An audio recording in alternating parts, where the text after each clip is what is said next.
오늘 우리에게 주시는 하나님의 말씀은 마태복음 15장 21절부터 28절까지입니다. 예수께서 거기에서 떠나서 두로와 시돈 지방으로 가셨다. 마치 가나안 여자 한 사람이 그 지방에서 나와서 외쳐 말하였다. 다윗의 자손이신 주님, 나를 불쌍히 여겨주십시오. 내 딸이 귀신이 들려 괴로워하고 있습니다. 그러나 예수께서는 한마디도 대답하지 않으셨다. 그때 제자들이 다가와서 예수께 간청하였다. 저 여자가 우리 뒤에서 외치고 있으니 그를 안심시켜서 떠나보내 주십시오. 예수께서 대답하셨다. 나는 오직 이스라엘의 집에 길을 잃은 양들에게 보내심을 받았을 따름이다. 그러나 그 여자는 나와서 예수께 무릎을 꿇고 간청하였다.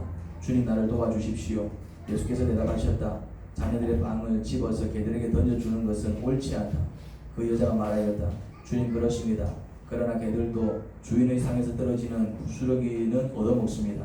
그제서야 예수께서 그 여자에게 말씀하셨다. 여자야, 참으로 내 믿음이 크다. 내 소원대로 되어라. 바로 그 시각에 그 여자의 딸이 나았다. 아멘. 예수님께서 시돈 지방으로 가셨어요. 자, 시돈 지방은 위치가 여기입니다. 자, 여기 이게 지중해입니다. 지중해. 여러분들이 성경을 이해하려면 이 지중해를 잘 아셔야 됩니다. 왜냐하면은 성경의 모든 진리들은 이 지중해를 중심으로 펼쳐집니다. 여기가 어디입니까? 여기가 이제 요 밑에 여기 이제 아프리카입니다. 아프리카 제일 상단에 있는 나라가 어느 나라지요? 이집트입니다. 이집트는 성경에서 참 중요한 위치입니다. 왜 그렇죠? 이스라엘 백성이 이집트에서 이렇게 탈출해 나왔기 때문에 여기서부터 출발하는 거예요. 그리고 이제 이렇게 올라오면은 뭐가 있습니까? 여기가 이제 이스라엘 집이다 이 말이죠. 이스라엘 집. 그리고 이제 시돈은 이제 이스라엘 저 위에 있는 시리아 쪽에 있는 그런 나라입니다.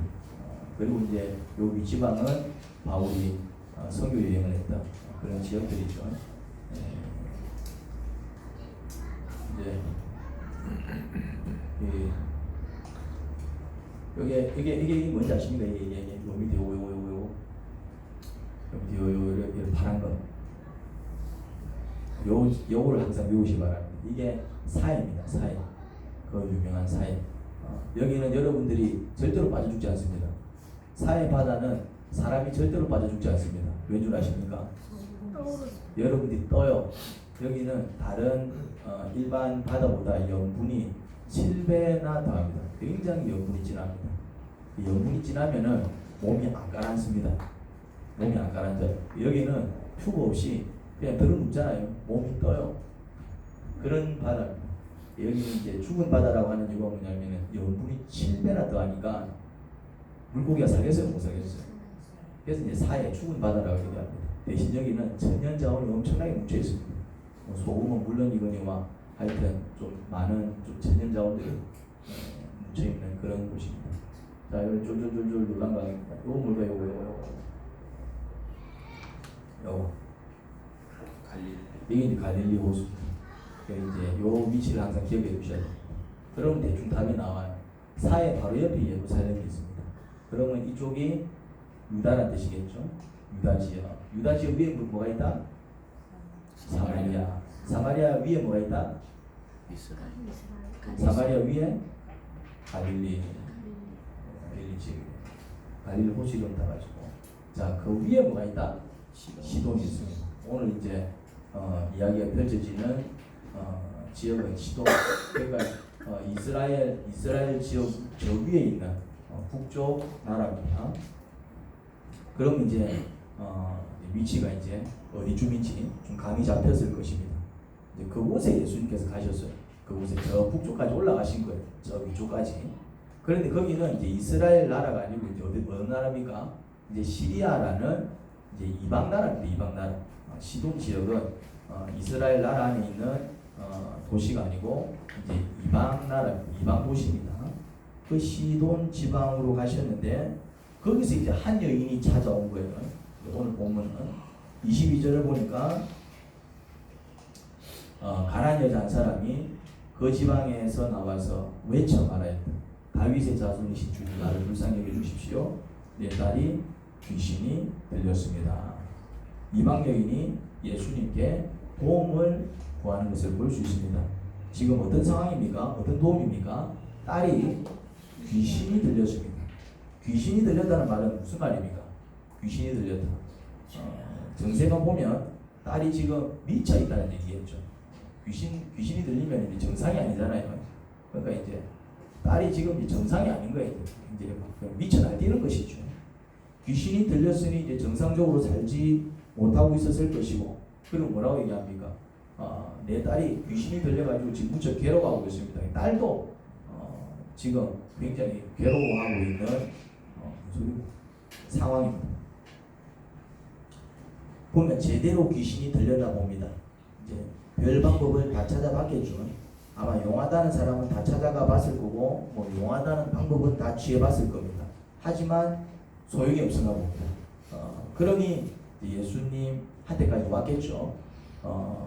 예수님에 대한 소문이 이제 저 위쪽 지방에까지 이르렀던 것 같아요. 그 여인은 예수님께서 자기 동네에 왔다는 이야기를 듣고 수소문해서 예수님을 찾아간 것 같아요. 이제 가서 도와달라고 간청을 했습니다. 좀 도와주세요 하고 간청했죠. 그런데 예수님의 반응이 이상합니다. 좀 도와주세요 이렇게 얘기하는데 예수님의 반응이 좀 이상해요. 마태복음 15장 23절입니다. 어서 오십시오. 반응을 받습니다. 이래. 어서 오십시오.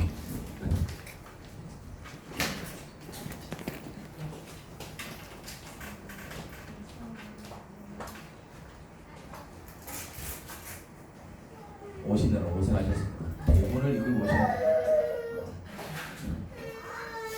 마태복음 12장 23절에서 뭐라고 얘기합니까? 그러나 예수께서는 한마디도 대답하지 않으셨다. 그때에 제자들이 다가와서 예수께 간청하였다. 저 여자가 우리 뒤에서 외치고 있으니 그를 안심시켜서 떠나보내 주십시오. 그렇게 얘기합니다. 도와달라고 그렇게 간청하는데 예수님은 아무 대꾸도 하지 않으셨어요. 도와주세요 하는데 예수께서 어떻게 하셨다고요? 아무 대꾸도 하지 않으셨어요. 자, 그러니까 곁에 있던 제자들이 이제 되레 민망해서 한마디 한 거예요. 주님, 저 여자가 우리 뒤에서 외치고 있으니 좀 안심시켜서 돌려보내십시오. 이제 그렇게 제자들이 이제 옆에서 뒤에서는 막 외쳐 샀지. 예수님은 그냥 말없이 걸어가시지. 그냥 제자들이 보다 이제 한마디 거둔 거예요. 그 여자가 뒤에서 어떻게 왔다고요? 곱게 온 게 아니라 어떻게 와보셨다고요? 외치면서. 그러니까 조용한 목소리를 얘기한 게 아니고 뒤따라오면서 외치면서 온 것을 볼 수 있습니다.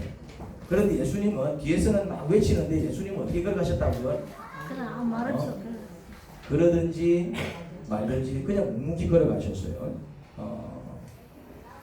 그러니까 이제 제자들이 하도 자기들이 민망하니까 주님 문 좀 닫아주세요. 방문 사모님 방문 좀 닫아주세요.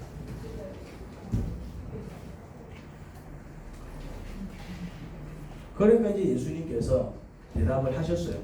근데 그 대답이 이렇습니다. 나는 오직 이스라엘 집에 길을 잃은 양들에게 보내심을 받았을 따름이다. 한마디 하긴 했는데 이 말이 무슨 말입니까? 이 말이 무슨 말이죠? 막 뒤에서 도와주세요 막 외치고 있는 그 여인에게 지금 뭐라고 하고 있죠? 나는 이스라엘 사람들을 위해서 왔지. 그러면 무슨 말이에요? 이방 사람한테 같이 못 도와주겠다 이 말이잖아요. 못 도와주겠다 이 말이잖아요. 이거 나는 이스라엘을 위해서 왔다. 이 말 무슨 말입니까? 나는 이스라엘을 위해서 왔다. 이 말 무슨 말입니까? 이방인은 못 도와주 그 얘기인 거예요.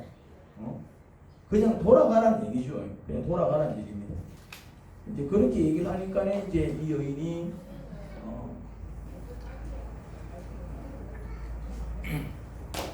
여자는 예수님께 무릎을 꿇고 간청합니다. 주님 나를 도와주십시오. 돌아가라는 말에 전혀 돌아갈 기세가 아닙니다. 도와주실 때까지 간청할 기세입니다. 아예 무릎을 꿇어버렸어요. 아예 그냥 무릎을 꿇어가지고 무릎까지 꿇고 이제 도와달라 그렇게 간청했습니다. 뭐 이 정도 부탁을 하면 여러분 같으면 어떻게 하겠습니까? 이 정도면 도와줘야 되는 건 아닙니까? 우리도 그런 마음이 드는데 예수님은 어떻게 하셨겠습니까? 무릎까지 꿇고 도와달라고 하는데 이거 도와주실 법도 했습니다. 그런데 마태복음 15장 26절입니다. 예수께서 대답하셨다. 자녀들의 빵을 집어서 개들에게 던져주는 것은 옳지 않다. 자, 이게 무슨 말입니까? 자, 이게 무슨 말이죠? 의도가 뭐냐면 예수님께서 이 말을 하신 이유가 뭡니까? 이 말의 의도가 뭡니까? 자녀들의 빵을 들어서 개들에게 던져주는 것이 옳지 않아. 자, 이 문맥에서 이게 무슨 말일 것 같아요? 못 도와주겠다 이 얘기죠. 역시 못 도와주겠다 이 얘기입니다. 그런데 이 말은 못 도와주겠다 도움을 거절하는 것을 넘어서 그 여인을 개에게 빗댔습니다. 무슨 말인지 이해됩니까? 그냥 거절한 게 아니고 처음에는 그냥 거절하셨는데 여기서는 거절만 한 게 아니고 거절을 넘어서 그 여인을 지금 뭐한테 빗대고 있다고요? 개에게. 개에게. 사람을 짐승에게 빗대는 게 뭐죠? 그게 욕입니다. 욕. 우리도 욕할 때 짐승을 많이 찾습니다. 그렇죠? 우리나라 욕에 뭐 했습니까? 아무것도 못하잖아요. 개? 개새끼. 크게 하지 마시 말아요. 너무 힘들어요. 우리도 이제 이렇게 짐승에 빗대어서 이렇게 굉장히 이게 좀 큰 욕에 해당됩니다. 큰 욕에. 큰 욕에. 애가 안 뜯은 거 나누십시오. 괜히 막 걸리면. 이쯤 되면 이제 여러분 같으면 어떻게 하시겠어요? 이쯤 되면 이거 뭐 거절만 하시는 게 아니고 이거 뭐 이런 사람이 나요. 도와주기 싫으면 안 도와주면 그만이지. 지금 누구한테 개래? 뭐 그러지 않겠습니까? 그런 모욕을 당하면서 끝까지 도움을 구하겠습니까? 그냥 마치하라 손과 다르네. 사랑 많다더만 이거 얼어 죽을 사랑은 무슨 사랑 이렇게 욕이네 사고 뭐 이런 참 희한한 사람을 보겠네. 그러지 않겠습니까? 그런데 그 여인의 반응이 더 놀라워요. 여인의 반응이 더 놀랍다 이 말이죠. 여자가 뭐라 얘기하면 이래 얘기합니다. 우리 같으면 그런 반응을 보일 법도 한데 어떤 반응을 보인다고요? 주님 그렇습니다. 그러나 개들도 주인의 상에서 떨어지는 부스러기를 얻어 먹습니다. 뭐라고요? 그렇습니다. 그렇습니다. 뭡니까? 개입니다. 제가 개가 맞습니다. 이 말이요. 그렇습니다. 이 말은 그렇습니다. 제가 개가 맞습니다. 그렇게 자신을 인정합니다. 자신을 인정한 다음에 이렇게 얘기합니다. 그런데 그 개들도 주인의 상에서 떨어지는 부스러기를 먹잖아요. 그래요. 여러분 이게 무슨 말입니까? 주님의 사랑을 먹잖아요. 온전한 은혜가 아니어도 좋습니다. 온전한 빵이 아니어도 좋습니다. 이 말이잖아요. 온전한 은혜가 아니어도 좋습니다. 부스러기 은혜라도 좀 주십시오. 그렇잖아요. 온전한 빵 안 줘도 돼요. 그래요. 온전한 빵까지 바라지 않습니다. 그런데 이제 개들도 주인 밥상에서 떨어지는 뭘 먹는다고요? 부스러기 주워 먹잖아요. 그거 주워 먹을 테니까. 그래 온전한 빵은 게 자녀들한테 주시고. 그래 저는 개 같은 여자가 맞으니까 대신 그 개들이 주인 밥상에서 떨어지는 부스러기라도 주워 먹으니까 그 부스러기라도 그럼 좀 주워 먹게 해주십시오. 그 얘기인 것입니다. 그러니까 온전한 은혜 안 주셔도 됩니다. 온전한 은혜까지 바라지 않습니다. 어떤 은혜? 부스러기 은혜라도 좀 그럼 먹게 해주십시오. 부스러기 이래까지 나오니 예수님도 더 이상 거절하기 어려웠나 봅니다. 예수께서 여자여 참으로 네 믿음이 크다. 네 소원대로 되어라. 바로 그 시각에 그 여자의 딸이 나왔다. 예수님께서 여인의 딸을 고쳐주신 사건입니다. 돌아가서 보니까 딸이 나았어. 그래서 언제 나왔는지 시각을 확인해 보니까 예수님께서 자기한테 그렇게 선포한 시각 중에 딸이 낳은 거예요. 대충 비교해보면 나오잖아요. 언제쯤 낳았는데 언제 낳았다. 그때는 내가 예수님한테 그런 이야기를 들었을 텐데 예수님께서 딱 그렇게 선포하실 때에 그 딸이 깨끗이 나온 겁니다. 이 본문은요, 그래 보면 볼수록 참 은혜스럽습니다. 이렇게 몇 번이라도 보면 은혜스러워. 딸을 살려보겠다고 개라는 소리도 마다하지 않고 도움을 간청하는 한 여인. 자기를 개라고 얘기하는데도 말이지. 개라고 얘기하는데도 이게 모성애인가 싶기도 하고, 내 개 맞습니다 하면서까지 누구를 살리겠다고? 지 딸을 살리겠다. 결국 그 믿음을 보시고 극적으로 지휘해 주신 은혜스러운 사건입니다.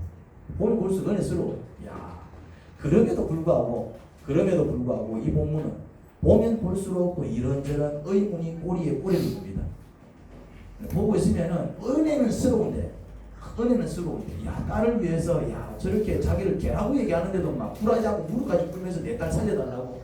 야, 엄마의 사랑이 저런 것인가 보다. 자녀를 향한 그런 어떤 모성애도 느껴지고, 또 이제 또 거기서 예수님도 감동을 받으셨는지 아무튼 막 그 딸을 고쳐가지고 또 극적으로 치유화되는 참 그런 장면을 보게 되니 그냥 볼 때마다 보는 사람, 우리도 볼 때 막 가슴이 뭉클해지고 뭔가 은혜가 있어요. 그런데 그럼에도 불구하고 의문이 꼬리에 꼬리를 묻니다.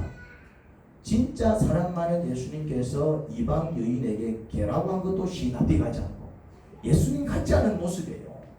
예수님이 무슨 이유로 그 사람을 물론 이방 여인을 유대인들은 개로 여긴 것은 맞지만은 예수님께서 그를 그런 분이 아니신데 우리가 알고 있는 예수님은 그런 분이 아닌데 그 여자를 개로 취급한 것도 이게 영 좀 뭔가 걸쩍지근하고 그 다음에 또 결국에는 고쳐주셨어요. 그러면은 뭐 어차피 고쳐줄 거 진작에 고쳐주시지 한 여인을 아주 비참하게 만든 다음에 그 여인은 아주 비참한 지금까지 간 거예요. 무릎까지 꿇었고 거기다가 뭐까지 내가 개가 맞습니다. 완전 한 여인을 똥으로 만든 것이죠. 완전. 그러니까 이게 참 그렇게 꼭 한 여인을 비참하게 만든 다음에 꼭 이렇게 고쳐줘야만 했을까? 뭐 그런 의문도 좀 들고요. 꼭 그 여인을 데리고 장난을 친 것 같기도 하고.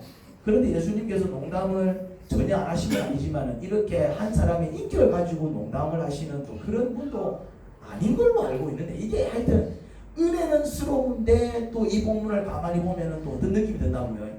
뭔가 좀 걸쩍지근해요. 아무튼 이 본문은 은혜스러운 본문이면은 틀림없지만 뭔가 석연치 않은 구성이 있어요. 예수님이 왜 그랬을까? 이런 느낌이 들어요. 왜 그랬을까? 고쳐주려고 그냥 고쳐주시지.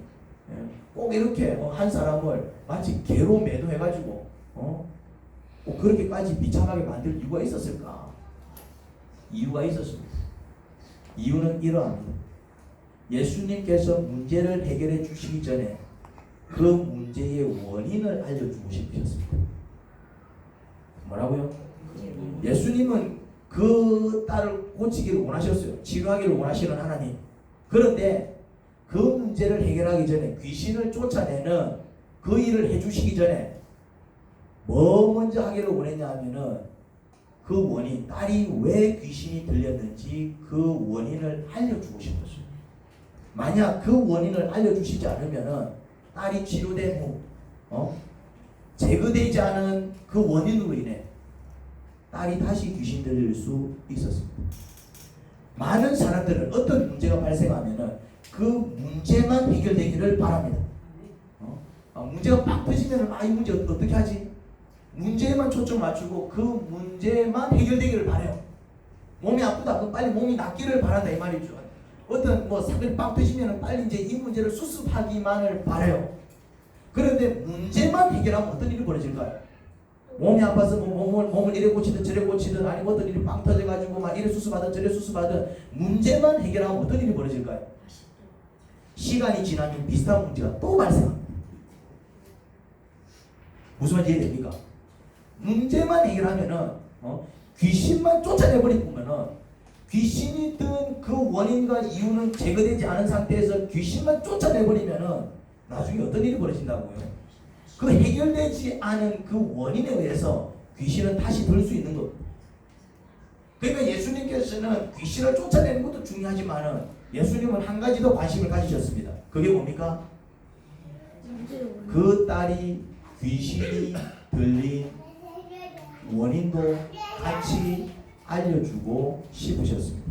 파리가 앵 끌을 어찌 합니까? 그 파리 쫓아내야 될 거 아닙니까? 한 마리도 아니고 두 마리도 아니고 앵 끌라 이 말이죠. 그럼 이제 그 파리를 쫓아내기 위해서 어떻게 합니까? 에프킬라를 쫙 뿌립니다. 에프킬라를 불러요. 그러면 이제 그 에프킬라에 취한 파리는 앵 하고 이제 자빠지든지 아니면 그 에프킬라에 죽지 않으려고 이제 도망을 가게 되면은 어쨌거나 그 파리들이 어찌 됩니까? 싹 사라진다 이 말이죠. 파리가 사라졌어요. 그런데 얼마 지나도 다시 파리가 앵 끓는 거예요. 그 다음날 되니까 또 다시 막 파리가 앵 끓는 거야. 그래서 이놈의 파리들이 이제는 막 파리채를 쌍파리채를 들고 와갖고 이제 막 다 때려 잡아야 돼. 진짜 막 다 때려 잡은 거예요. 막 땀을 삐직삐직 흘러가서 파리를 막 다 때려 잡은 겁니다. 그래서 이제 그 막 뺑 들끓던 그 파리를 다 때려 잡았어요. 그런데 얼마 또 시간이 지나면은 또 파리가 끓는 거예요. 쫓아도 그때 보면 시간 지나면 또 파리가 끓어. 다음날 되면 또 앵 끓는 거야. 파리만을 쫓아내면 안 되죠. 파리만 쫓아내면 안 된다 이 말입니다. 똥을 치워야 됩니다. 똥은 안 치우고 파리만 쫓아내면 평생 파리 쫓다가 인생 종치지요. 하지만 문 열어주세요. 아들들은 자, 이 좀 번거롭더라도 뭐부터 치워야 된다고요? 좀 번거롭더라도 똥부터 치우고 봐야 된다 이 말이에요. 무슨 말 이해됩니까? 똥부터 치운 다음에 그 다음 뭐 해야 됩니까? 파리를 쫓아내야 파리가 다시 끓지 않습니다. 예수님은 귀신 쫓아내는 게 그렇게 어렵지 않았습니다. 우리는 어렵지. 우리는 못 쫓아내지. 근데 예수님은 귀신 쫓아내는 게 그렇게 어렵지 않아요. 그 딸한테 들린 귀신 그냥 한 방에 쫓아낼 수 있습니다. 귀신은 뭐 한두 마리 쫓아내셨습니까? 심지어 군대 귀신도 쫓아내신 예수님이십니다.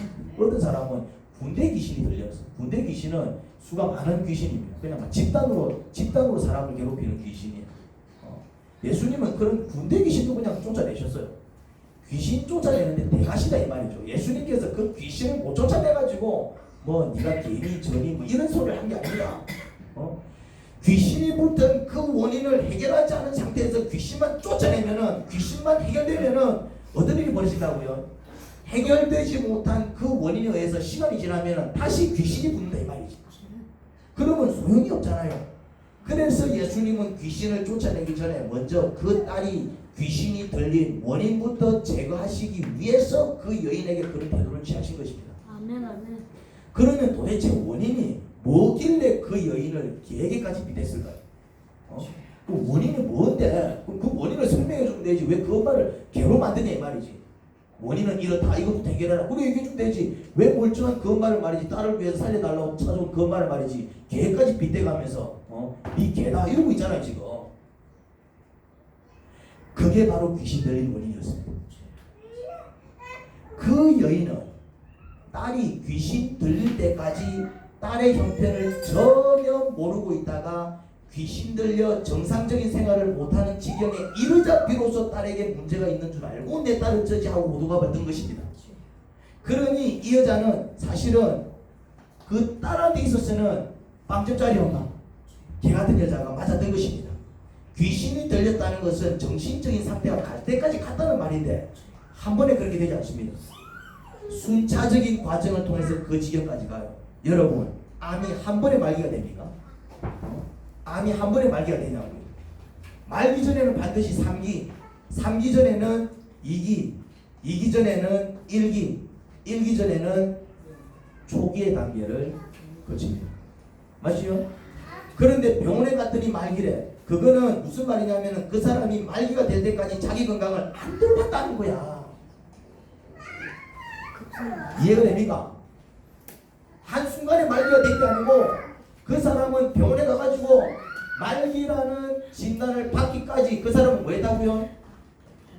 자기는 자기 건강을 돌보지 않았다는 뜻입니다. 여러분, 딸이 귀신이 들렸으면 귀신이 들려서 미친년이 되기 전까지 분명 전조가 있었을 겁니다. 분명히 전조가 있었을 겁니다. 엄마 나 너무 외로워. 엄마 나 너무 괴로워. 엄마 나 요즘 사는 게 너무 힘들어. 엄마 오늘은 나와 함께 시간 보내주면 안 돼? 그게 사실은 다 뭐라고요? 그게 다 뭐라고요? 전조입니다. 전조. 엄마 나 너무 외로워. 야 니만 외로워. 엄마 나 너무 괴로워.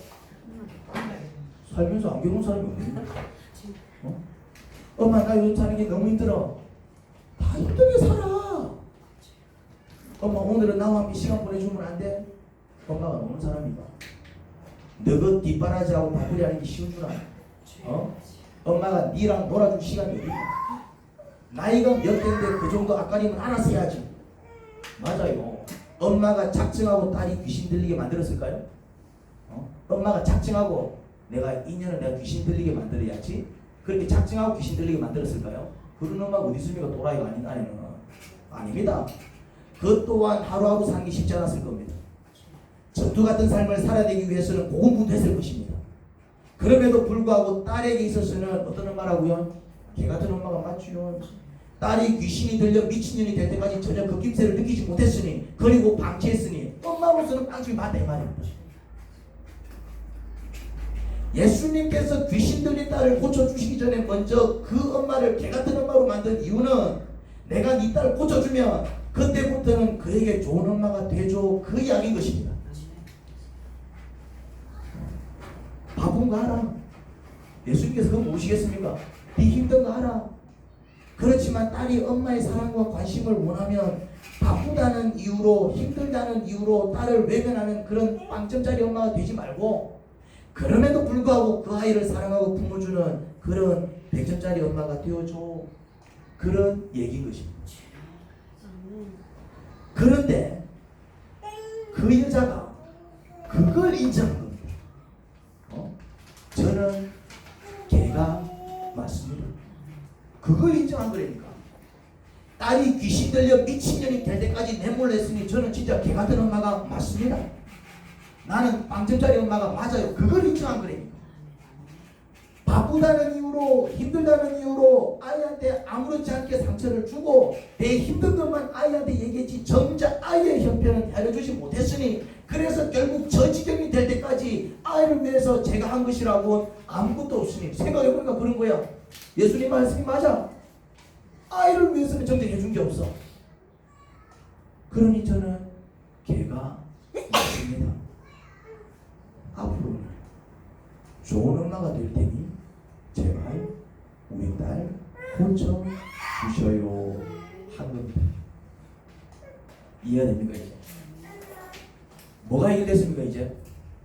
뭐가 해결됐습니까? 원인이 해결되죠. 딸이 귀신 들린 원인이 해결되었잖아요. 이제부터는 딸에게 좋은 엄마가 되겠다잖아요. 자신이 빵점짜리 엄마라 딸이 귀신 들린 줄 깨달았다 이 말이죠. 그러니 귀신을 쫓아내어 줘도 다시 귀신 들릴 일은 없겠죠. 왜요? 어떤 문제를 해결하기 위해서 기도만 하면 하나님께서 자꾸 여러분에게 문제가 있다고 하십니까? 그것부터 해결하자고 하십니까? 그래서 서운하고 심지어 화가 납니까?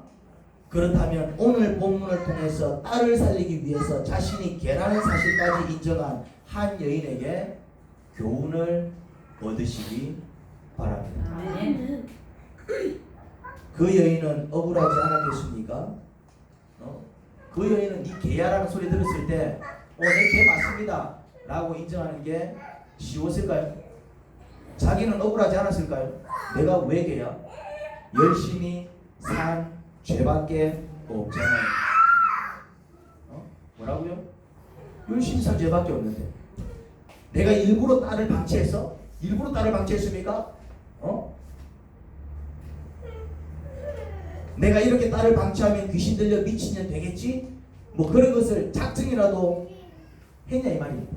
그러면 왜 딸을 고쳐달라고 하겠습니까? 그게 목적이어서 목적을 이룬 거잖아요. 열심히 산 죄밖에 없는데 왜 내가 개야? 얼마나 억울할까요? 이거 화날 일 아닐까요? 열심히 산 게 잘못되었다는 얘기가 아니에요. 예수님께서는 니는 열심히 살아서 걔야 그 얘기를 하고 있는 게 아니다 이 말이죠. 열심히 살아야지 당연히. 어미로서 딸의 아픔과 고통을 헤아리지 못하고 정말 딸이 뭘 원하는지 전혀 헤아리지 못한 채 딸이 그 지경이 되도록 방치한 게 잘못되었다는 거예요. 엄마 역할을 다하지 못한 것, 그게 잘못되었다는 것이지요. 다른 부분에서는 트로피받아 마땅해요. 다른 부분에서는 정말 열심히 산 그런 모습에서는 트로피를 받아 마땅하다 이 말이지.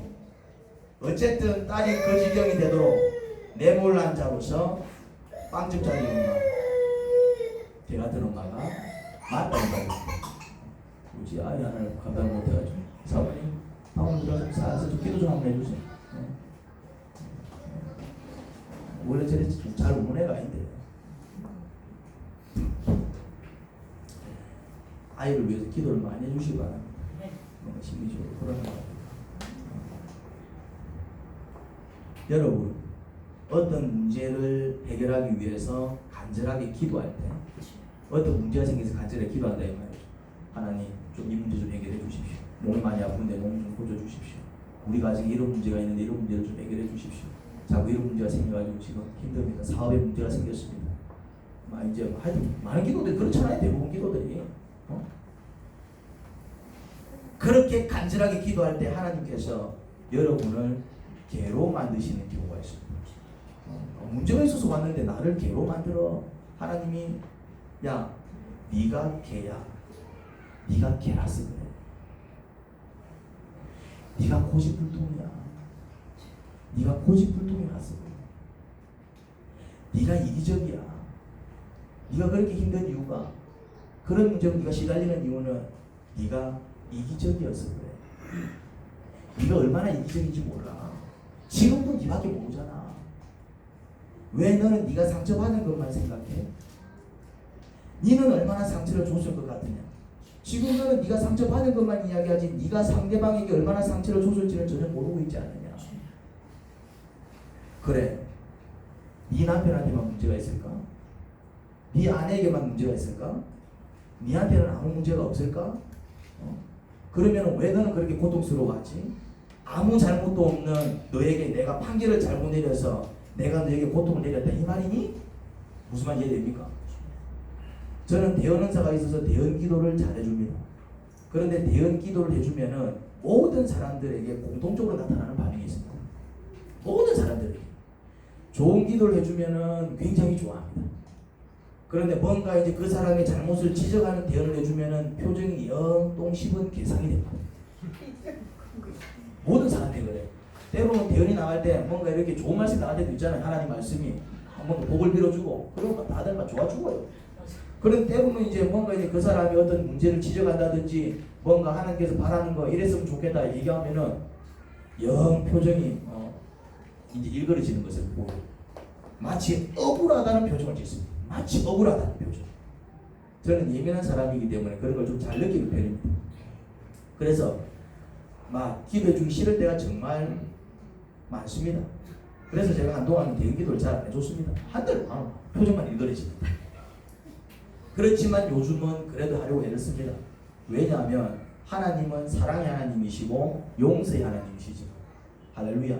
하나님은 사랑의 하나님이시고 용서의 하나님이시고 또 치유해 주시는 하나님이시고 문제를 해결해 주시는 하나님이시지만 자기 잘못을 인정하고 회개하기 위해서 노력할 때 그런 사랑과 용서와 은혜를 베풀어 주시지 자기 잘못을 인정하지 않으면 절대 사랑과 용서와 은혜를 베풀어 주시지 않습니다. 그 말은 무슨 말이냐면 그냥 고통 속에 살도록 내버려 두신다 이 말입니다. 물론 하나님의 성품 자체는 사랑이기 때문에 당신도 무척 가슴 아파서 그렇게 하십니다.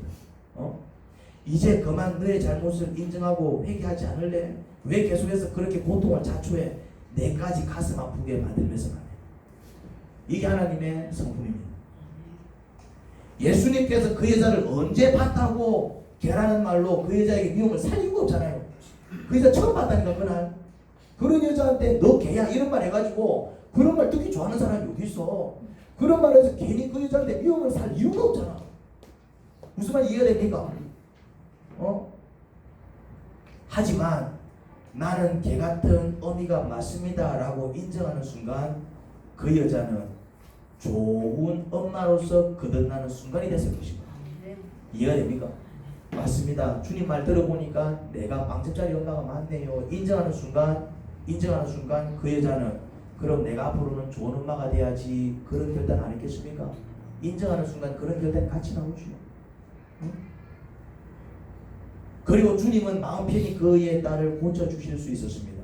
여러분 가뜩이나 지금 상황도 힘들어 죽겠는데 그래서 좀 해결해 달라고 기도하는데 해결은 고사하고 막 되레 기도할 때마다 하나님은 여러분들을 나쁜 놈으로 만들면 기분이 언짢지 않습니까? 왜 자꾸 내 잘못만 지적하는데 언짢지 않습니까? 왜 나를 개라고 그래?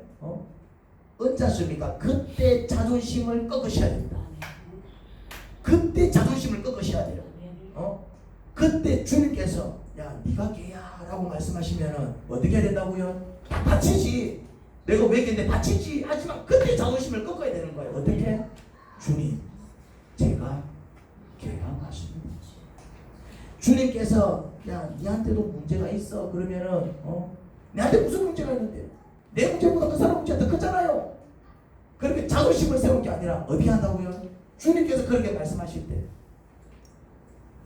맞습니다. 주님 제게도 문제가 있습니다.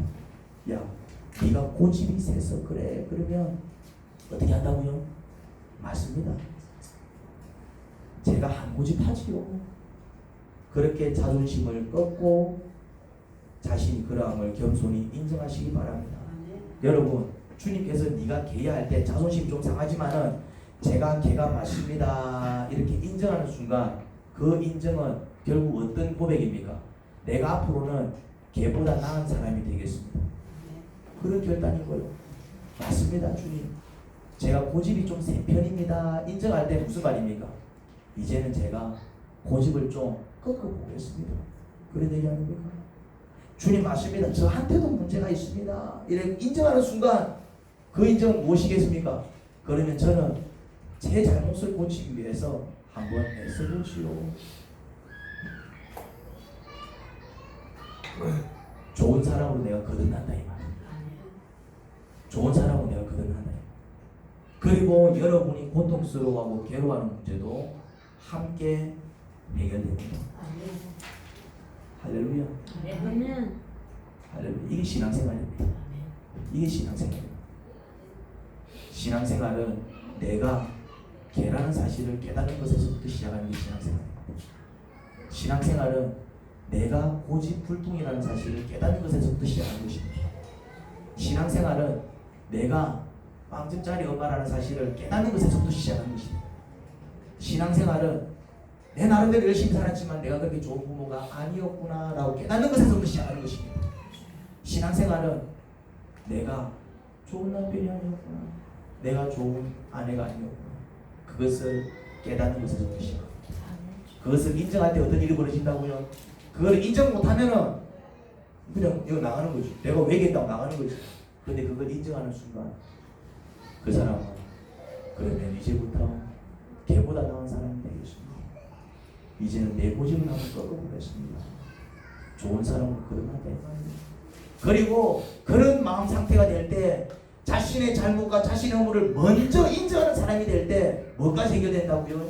지금 내가 당하고 있는 이 고통, 지금 당하고 있는 이 문제, 이 아픔, 그 모든 문제들이 하나하나 해결되는 것을 경험하게 됩니다. 왜요? 하나님은 살아계시기 때문에. 살아계시기 때문에. 하나님 아버지 은혜를 감사합니다. 아버지께서 저희를 사랑하십니다. 저희를 사랑하시기 때문에 개라고 하시는 거예요. 저희를 사랑하시기 때문에 고집세다 하시는 거예요. 저희를 사랑하시기 때문에 먼저 저희의 문제를 지적하십니다. 왜냐? 그래야 문제의 원인이 해결되기 때문에 그렇습니다. 문제의 원인은 해결되지 않고 문제만 해결되면은 다시 그 문제가 초래될 것 아닙니까? 원인은 해결되지 않고 건강만 해결되면 다시 몸 아플 거 아닙니까? 원인은 해결되지 않고 자꾸 사건만 해결되면은 나중에 또 그런 사고가 일어날 것 아닙니까? 그러니 하나님께서 우리의 자존심을 꺾으실 때에 그냥 그 자존심 꺾이게 하소서. 그냥 주님께 굴복하며 살게 하소서. 예수님 이름으로 기도합니다.